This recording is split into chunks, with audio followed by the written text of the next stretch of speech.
When we compare Gen Z to Gen Alpha, there are a ton of similarities, but we also want to focus on the differences because it will shift how you need to communicate with your future generation of students. Hi, I'm Dayana Kibilds, a strategist at Ologie, the marketing and branding agency for education. When we talk about Gen Z, we're talking about the people that were born between 1997 and 2009. This is the majority of your current students and also possibly your prospective graduate students. When we talk about Gen Alpha, we're talking about the people born between 2010 and 2024. These are your prospective undergraduate students, the ones you need to be thinking about recruiting right now.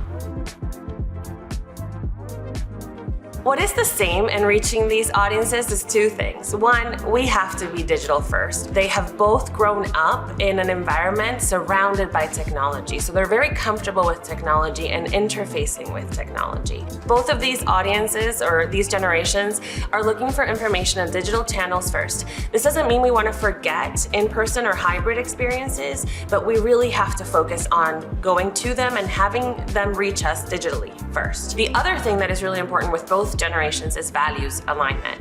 Both Gen Zs and Gen Alphas really feel strongly about their values and what they contribute to the world, and they will be looking for institutions whose values match their own.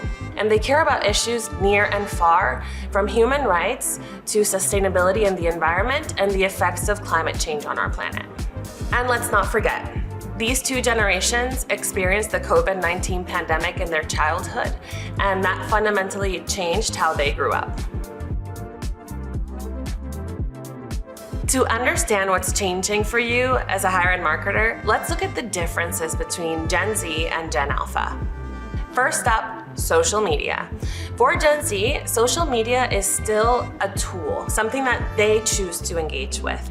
Gen Z tends to gravitate toward tech interfaces that are a bit more passive, like Instagram and YouTube, where they do the searching and they choose the content that they're going to engage with. This has made them a little bit more aware of the human side of technology. They understand there's a human on the other side of that, and that makes them a little bit more patient when things are not as seamless or immediate as they would like. Gen Alpha, on the other hand, because of that integration with the way that they have grown up and every moment of their lives, they expect total engagement 24/7. They expect the platforms to know what they want to consume and make suggestions that are relevant to the point in time that they're in. So we're thinking platforms closer to something like TikTok with really strong algorithms that use engagement as a currency. What this means for higher ed marketers is that we have to figure out how departments work together to present holistic experiences and information to prospective students and the other audiences that they're targeting. This is impossible to do at scale at the level of personalization they expect without technology like AI. Gen Z is likely the last predominantly white generation in America. Gen Alpha is a very racially diverse generation growing up in multiracial, multicultural, non-traditional households. For higher education marketers, this means that we have to rethink how we define belonging. And we have to shift to a culture of belonging that focuses more on the shared common experiences that make us human, like pride and joy and music and art. Gen Z are independent, autonomous, and entrepreneurial. And Gen Alpha may be these things too, but they're also way more connected to their family and often go to their parents for help and information. So we have to reach the parents. We want to make sure the parents are prepared to help and provide the information when it comes to deciding to go to college. Gen Z has a heavy focus on self-care, and they have an awareness of physical and mental health beyond previous generations.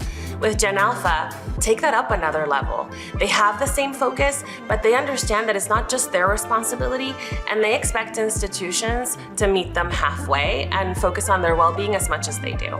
So as higher education institutions, we have to rethink how we provide wellness and support services as integrated parts of the curriculum and extracurricular experiences, and not as a separate offering that students need to seek out on their own. There's three things I think we should be doing to prepare for Gen Alpha. One, reach the family. Families will become a really important primary audience for our communications. Two, It's time to end the silos. We need to provide integrated experiences and integrated communications for our prospective students. And 3, we need the technology to be able to do that. So prepare your tech stack, prepare your infrastructure for the level of personalization this generation expects.